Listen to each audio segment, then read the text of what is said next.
conviction integrity unit that worked hard to make sure that this truth came to light, and who work hard every day to make sure that the truth comes to light for so many people wrongfully accused in our state. I'd like to welcome Mike Ware, the Executive Director of the Innocence Project, and I want to thank the Innocence Project not just for their work on this case, but for the work they do in the state of Texas and across the country every day to vigorously fight for innocence. Thank you. Thank you very much. My name is Mike Ware. I'm the Executive Director of the Innocence Project of Texas, and I had a whole lot of help on this case from my staff counsel, Jesse Freud and Chase Baumgardner, from co-counsel on this case, who y'all saw in action in the courtroom today, and I want to thank all of them. I also want to thank Judge Blasey for taking the time to hear this extremely important case. Her judicial finding that these four men are innocent and always have been innocent is a victory for justice. I also want to thank District Attorney Jose Garza. I want to thank the Austin Police Chief and the Austin Police Department, and particularly the Cold Case Unit, and of course Detective Dan Jackson, for everything they have done in their pursuit of true justice and to get us where we are today. In 1770, John Adams proclaimed that, quote, "Facts are stubborn things," unquote. The truth cannot be offered by convenient, false narratives. These innocent men, when they were boys, were manipulated by authorities in order to manufacture a false narrative that could be sold to juries and to the public. And it worked for a while.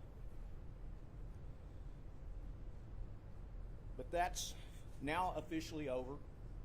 The stubborn facts and the truth have prevailed, as John Adams says.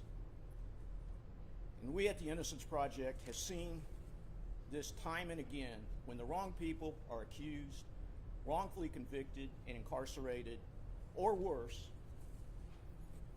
the actual perpetrator goes on to commit more violent crimes, victimizing more innocent good people. This has to stop.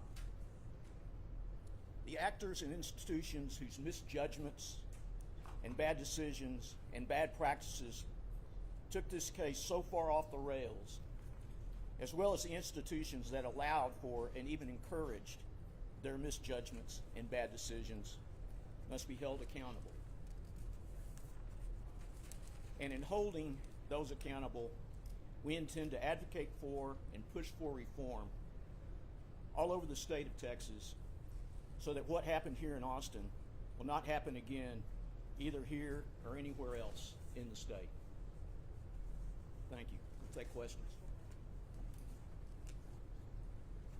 Can you talk about what happens next in this process? You know, I'm sure we'll have some discussions about the restitution that these people are entitled to. It could possibly involve a lawsuit, a civil lawsuit, and we'll just see. That remains to be seen. But we hope to have some talks with people who matter. We hope we can work some reforms in, and we need to talk about restitution for these folks. Are we talking about civil lawsuits against the state, the county? What are we talking about? Probably a civil lawsuit in federal court. We have a couple more remarks. Is there somebody else who wants to speak? Is there anybody else? Anyone else wanting to speak? No? Wilson? Don't speak. Is this the final step for them? Is it finally over?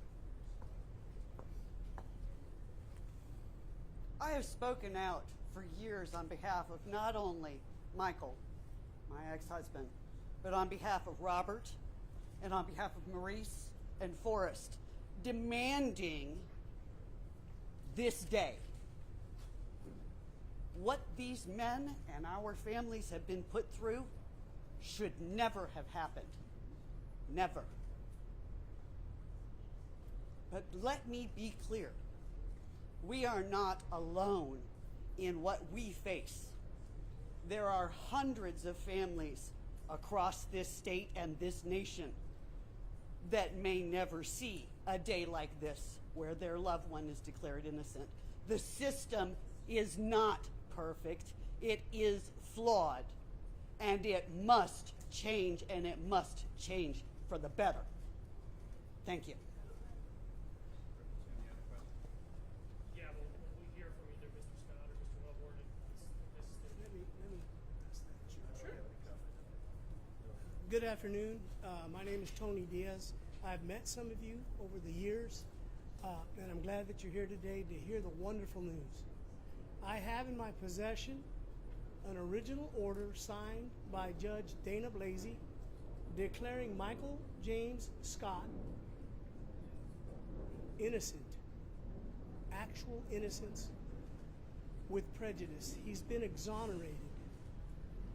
And you know, there could be a lot of wailing and gnashing of the teeth and hatred, and there could be trembling and even vomiting from the fear that Michael has experienced and these other boys that I know and personally witnessed experience.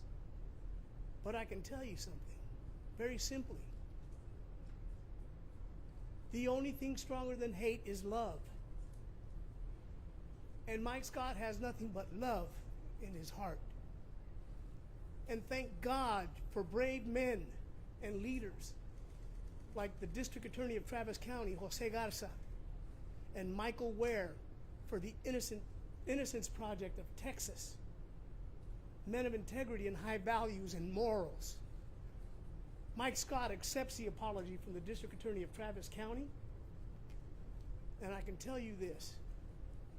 We must learn from this and support organizations like the Innocence Project of Texas, because these things are still going on. We can't blind ourselves to that fact. As far as the future for Mike Scott and the questions that you posed about what he's going to do next, he's going to thank you all.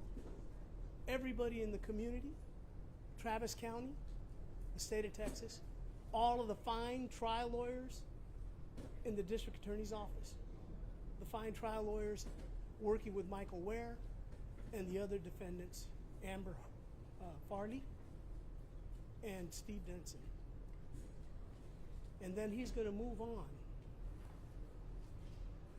And there probably will be litigation if folks can't accept the responsibility in the proper places.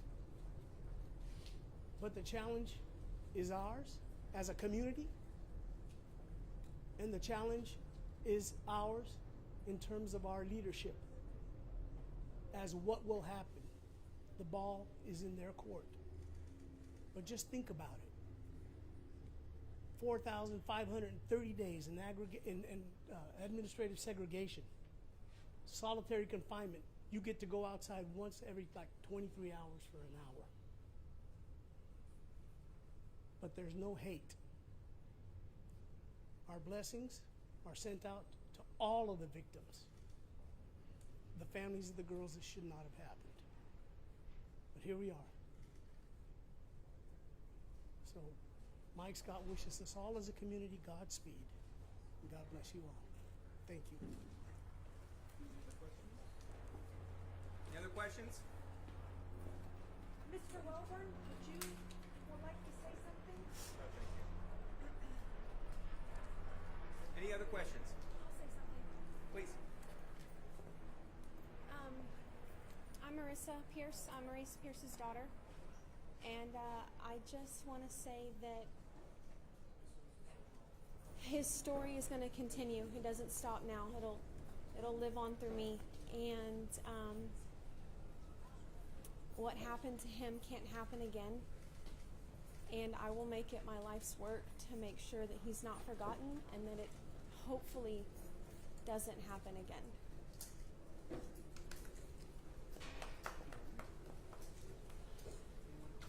Thanks, everyone. Okay, thank you all. Thank you. Thank you.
All right, man. See you back there coming out.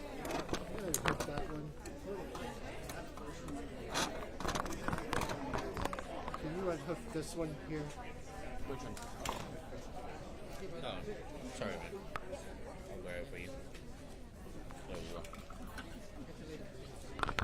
go. Thank you. You're going, sir. My friend used to tell me. My friend, I don't want that to get stepped on. Thank you.